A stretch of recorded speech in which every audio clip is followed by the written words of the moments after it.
Hola amigos y amigas, tengan ustedes muy buenas tardes en Ecuador y fuera de Ecuador. El día de hoy les tengo la segunda entrega del video sobre CENEPA que había planeado. Lastimosamente el día de ayer no pude hacer el video respecto porque tenía una reunión de trabajo con la universidad. Entonces tenía que estar en una reunión en Google y estábamos conversando con algunas personas de la universidad respecto a proyectos de investigación que estamos haciendo en este momento. Entonces, por eso es que no pude subir el segundo video, pero hoy día tengo un poco más de tiempo, así que aquí estoy para cumplir mi mini itinerario. Bien, como le había dicho hace 2 días, el video de hoy tiene planeado usar las conclusiones de las lecciones aprendidas que yo, en mi opinión, hay en la campaña de CENEPA de 1995 y aplicarlas a dos problemas de defensa y seguridad que tiene el Ecuador hoy en día, que es básicamente cómo estamos atomizando las pocas capacidades operativas que tienen nuestras Fuerzas Armadas y nuestra Policía Nacional en un sinnúmero de tareas que no obedecen ninguna especie de especialización funcional.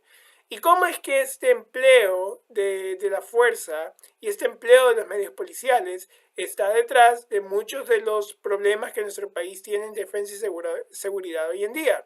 En seguridad, el ejemplo más reciente es la triste muerte de Diana en Ibarra, y en defensa también los tristes hechos que sacudieron el país el año pasado con los ataques contra miembros de las Fuerzas Armadas en la frontera norte. Bien,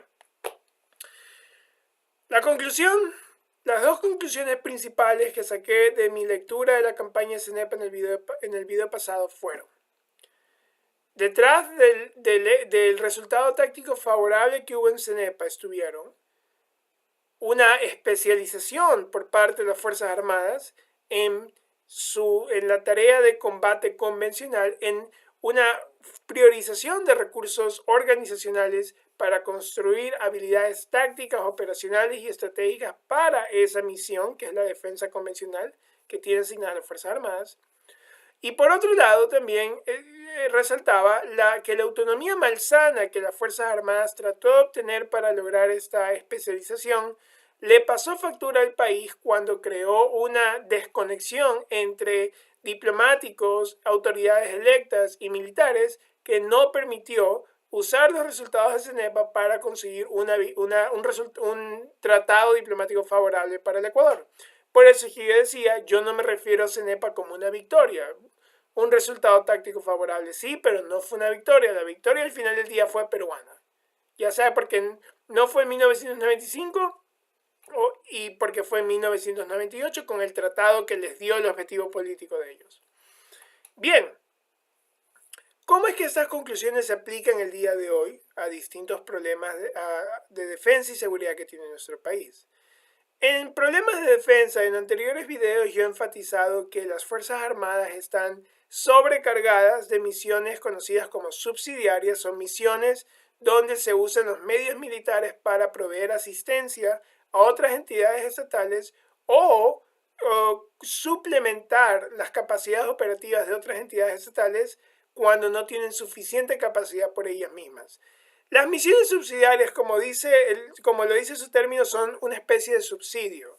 No son un subsidio económico, son una especie de subsidio operativo. Las Fuerzas Armadas dándole capacidad operativa a un distinto número de instituciones para que ellas puedan cumplir sus misiones específicas. Eso hace que distintos recursos militares se tengan que destinar a estas entidades o a estas misiones. Eso es totalmente lo contrario que pasó antes de CENEPA, lo que pasó entre la derrota de 41 y entre la campaña de CENEPA. Es exactamente lo contrario. Entre 1941 y 1995, las Fuerzas Armadas y el Ministerio de Defensa se esfuerzan en, dentro de la medida de lo posible, enfocar sus recursos organizacionales en entrenamiento para guerras convencionales, para campañas convencionales. Eso permite crear habilidades tácticas, habilidades operacionales y estratégicas que nos permiten obtener un resultado favorable en CENEPA. Lo que estamos haciendo hoy día es totalmente lo contrario. Si algo, lo que estamos haciendo hoy día es muy similar a lo que yo estaba reseñando en el anterior video, fue el empleo de las Fuerzas Armadas entre las reformas de Alfaro en 1995 y 1941. Las Fuerzas Armadas se empleaban en un sinnúmero de actividades que no tenían nada que ver con sus habilidades de combate y que más bien degradaban esas habilidades de combate. Ahora, ¿cómo se expresa esto en la Policía Nacional? Que es otra historia. En la Policía Nacional, eso se expresa de una manera muy similar. La Policía Nacional, sí, la Constitución le encomienda la seguridad ciudadana, pero la seguridad ciudadana tiene un sinnúmero de misiones que no siempre son mutuamente complementarias.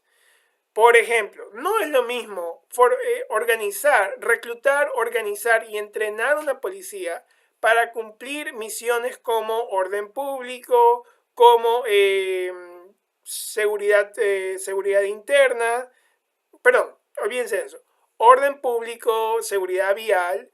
No es lo mismo organizar, reclutar y entrenar a esa policía que organizar, reclutar y entrenar a una policía para crímenes, delitos, investigación de crimen organizado, organizar, reclutar y entrenar a una policía para antinarcóticos, y lo mismo organizar, reclutar, entrenar a una policía para seguridad ambiental. Estas misiones no son mutuamente complementarias. Para la persona que no entiende sobre problemas de seguridad y que no tiene una formación para entender las realidades tácticas que están relacionadas al entrenamiento de un agente de seguridad del Estado, pueden parecer totalmente iguales. ¿Qué diferencia hay en que un policía esté cuidando que no se roben árboles a que un policía luego, ese mismo policía vaya a investigar delitos de crimen organizado? Una diferencia abismal. ¿Por qué? Primero, no se reclutan a las mismas personas, y esto también pasa en las Fuerzas Armadas. El perfil profesional, el perfil humano, el perfil psicológico de la persona que queremos para proveer orden público no es el mismo perfil de la persona que queremos para investigar delitos de crimen organizado, y mucho peor la persona que queremos para aplicar y resguardar las leyes ambientales del país. Segundo, la organización de estos efectivos no es la misma. La organización táctica para proveer orden público y seguridad vial tiene que ser una que permita la máxima flexibilidad del empleo de los medios humanos y armados en un espacio que no siempre va a ser el más pequeño, va a ser un espacio a nivel nacional, va a ser un espacio a nivel provincial o un espacio a nivel local. Pero va a ser un espacio en el cual muy pocas personas tienen que cubrir una gran cantidad de espacio, donde a su vez tienen que resguardar los derechos e integridad de otras personas. Esa organización no es la misma para reclutar, para tener una policía que investigue delitos de crimen organizado.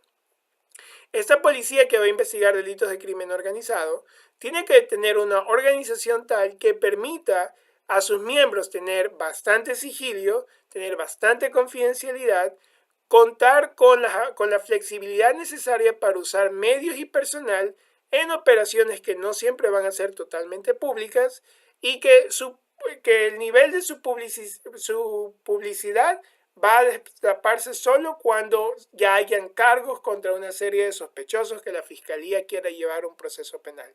Y no se diga nada en el caso ambiental. En el caso ambiental sí, el ambiente, el ecosistema cubre todo el país y sí es un espacio muy grande, pero estamos hablando de vigilar la aplicación de leyes ambientales, no estamos hablando de cuidar la convivencia entre distintos ciudadanos.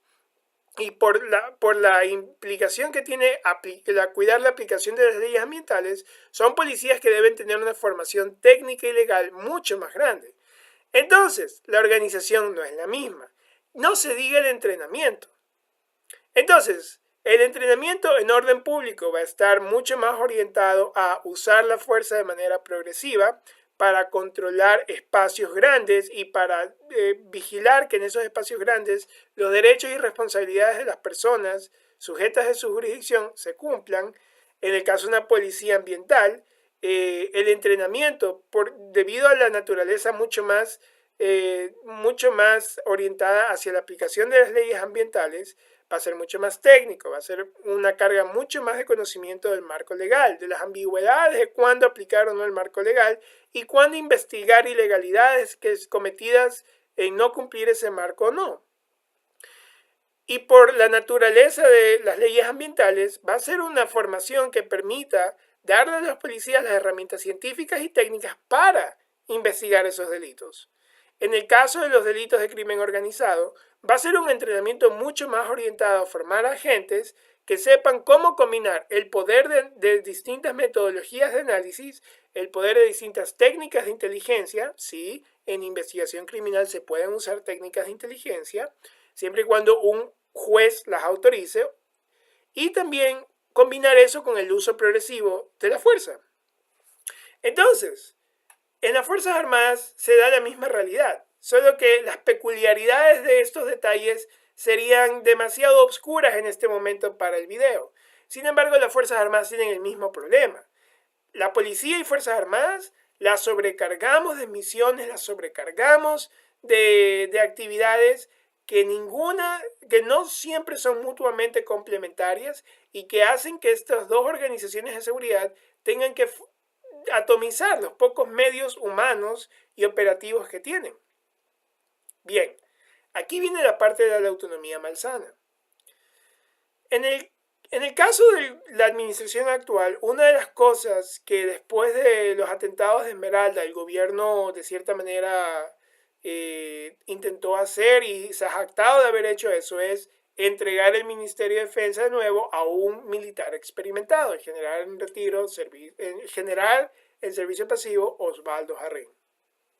Afortunadamente aún no tenemos ese problema en el caso del Ministerio del Interior, aunque la ministra del Interior ahora funge también las veces de secretaria de la política del gobierno. Entonces, el Ministerio del Interior, su cabeza ya no está orientada únicamente a la seguridad interna y seguridad ciudadana del Ecuador, ahora tiene que dividir su atención para los asuntos políticos de la administración, y esos, como son mucho más coyunturales, son mucho más atractivos para la posición política de la ministra, quizás siempre se van a llevar más su atención. No la culparía si así es, no estoy diciendo que así sea. Entonces, en el caso de estas dos instituciones, estos niveles de autonomía son muy malsanos. ¿Por qué? En el caso del Ministerio de Defensa, ponemos un militar en servicio pasivo que garantiza que las Fuerzas Armadas tengan a alguien en la cabeza política del ministerio que hable su mismo idioma, pero esta persona no es parte entera de la administración. Sí, es miembro del gabinete, es escogido por el presidente, pero hay que preguntarse si es que el presidente lo puso ahí 100% por su confianza en esta persona o porque esta persona era una persona legítima ante los militares.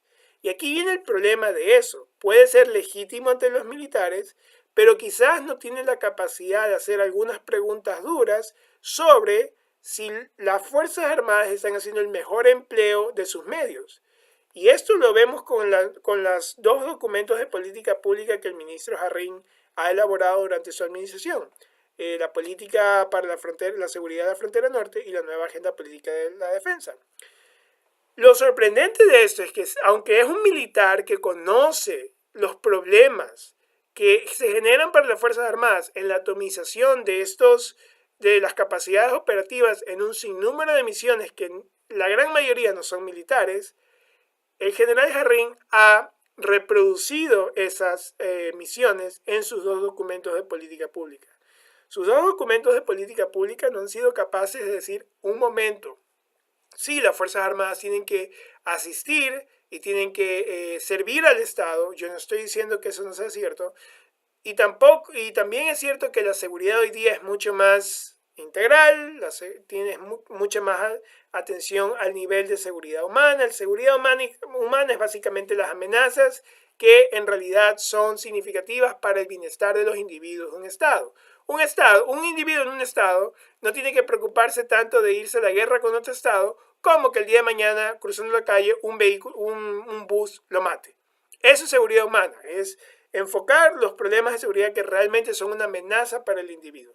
Sí, todo eso puede ser cierto, podría decir el ministro Jarrín, pero no es posible, no es buena estrategia militar que las Fuerzas Armadas se dediquen aproximadamente 20 21 misiones subsidiarias, de las cuales solo 2 o 3 realmente tienen una cercanía a la especialización funcional de las Fuerzas Armadas.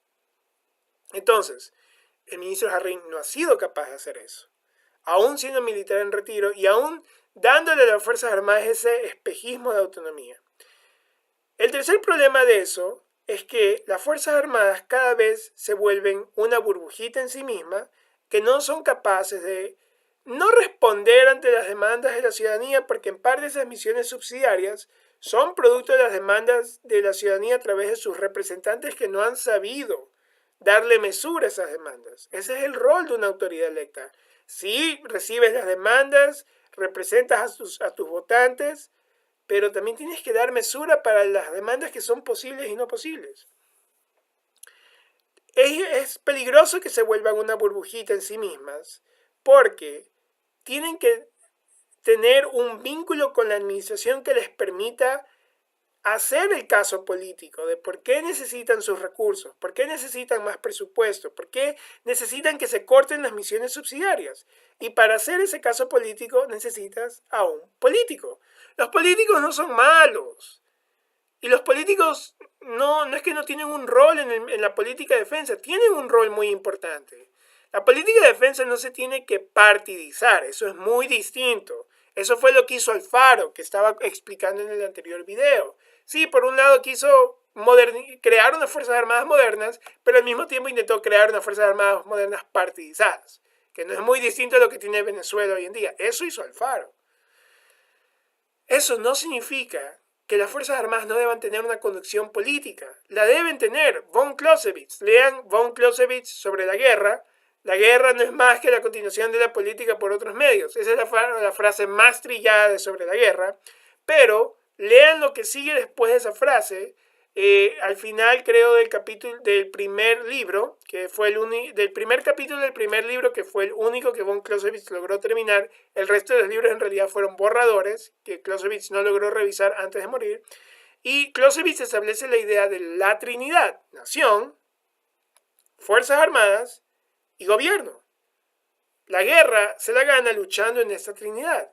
Entonces hay un lugar para la política, hay un lugar para la sociedad y hay un lugar para la profesión militar. En el caso de la policía, esto es un poco distinto, porque la policía hasta hoy sí tiene conducción civil en teoría, que es la ministra del Interior, María Paula Romo. Pero la conducción civil que reduce esta autonomía malsana no solo debe ser en forma, también debe ser en substancia. Y ese fue un problema que tuvieron los distintos ministros de defensa de la administración Correa, que cada uno fue peor que el otro, porque ninguno tenía la capacidad de al menos enterarse de los temas militares y enterándose de esos temas militares, conducir realmente a las Fuerzas Armadas sabiendo las implicaciones militares de sus decisiones. Muchas de sus decisiones fueron orientadas más a las implicaciones ideológicas y políticas. En el caso del Ministerio del Interior y la Policía Nacional, debido a que ahora queremos convertir de nuevo al Ministerio del Interior en el Ministerio de Gobierno y Policía, dándole dentro de la jurisdicción del Ministerio de Gobierno el rol de conducir la política de la administración, eso hace que la atención mental de la ministra del Interior tenga que dirigirse a dos animales muy distintos: política y seguridad interna. De nuevo, todo lo que usa la fuerza en realidad es una expresión de la política, si seguimos la idea de von Clausewitz, pero es importante para que haya una conducción en sustancia y forma que la atención de la cabeza del Ministerio del Interior esté 100% enfocado en seguridad interna y seguridad ciudadana. Si agregamos a esa atención política, en realidad la cabeza del Ministerio del Interior no está orientada, no está enfocada 100% en seguridad interna y seguridad ciudadana. Y debido a la importancia que tienen los temas políticos en Ecuador, es muy posible que esa atención se desvíe un 60, un 70% a temas políticos. Y los temas de seguridad ciudadana poco a poco se van poniendo a un lado, o en su defecto se le va diciendo al comandante general de policía: ve, usted, comandante general, decide y luego me informa a mí para yo respaldar su decisión. Eso, de nuevo, es una forma de autonomía malsana. Entonces, así vemos cómo las dos conclusiones que en mi opinión, existen en la campaña CENEPA de 1995, tienen implicaciones para desafíos de seguridad y defensa que tenemos hoy en Ecuador.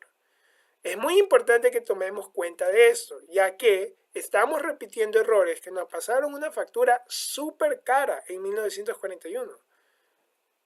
¿Queremos volver a pagar la factura? No lo creo. Y es más, el sufrimiento que viene de eso, el sufrimiento que viene de las familias que perdieron a sus hijos luchando en 1941 y en 1995, el sufrimiento de la familia de Diana y de las tantas mujeres que son victimizadas todos los días, a pesar de que ya hay un tipo de delito conocido como femicidio, nos obligan a que no repitamos los mismos errores del pasado. Para no repetir es importante especializar a estos dos organismos de seguridad, pensar en crear nuevos organismos de seguridad estatales que asuman misiones que no entran dentro de la especialización de la policía y de las Fuerzas Armadas. Pagar la cuenta de ello. No es nuestra seguridad, es nuestra vida. Si no tenemos nuestra vida y nuestra seguridad, no podemos disfrutar nada más. Y evitar niveles de autonomía malsanos que impidan que estas agencias de seguridad, que estos organismos de seguridad sean en realidad capaces de responder a la conducción política de la administración del gobierno que elegimos para conducir el Estado. Esas son las reflexiones que tengo el día de hoy, amigos y amigas. Espero que tengan unas muy buenas noches. Buenas tardes en Ecuador, que aún son las 4 de la tarde. Y de nuevo, reiterar mis saludos y mi gratitud a todos los miembros de las Fuerzas Armadas que combatieron en 1995, en 1941, sus familias, y a todos los miembros de la Policía Nacional que luchan día a día por garantizar en la mayor medida lo posible nuestros derechos y nuestras responsabilidades, también hacernoslas cumplir. Son momentos muy duros para la policía, se han cometido muchos errores, pero creo que es necesario ser crítico con esos errores, con evidencia y de manera constructiva, pero también ser gratos, porque el trabajo del policía ecuatoriano no es fácil. Y soy grato por ello, les expreso mi gratitud y mis mejores deseos a ellos y a sus familias. Tengan muy buenas tardes.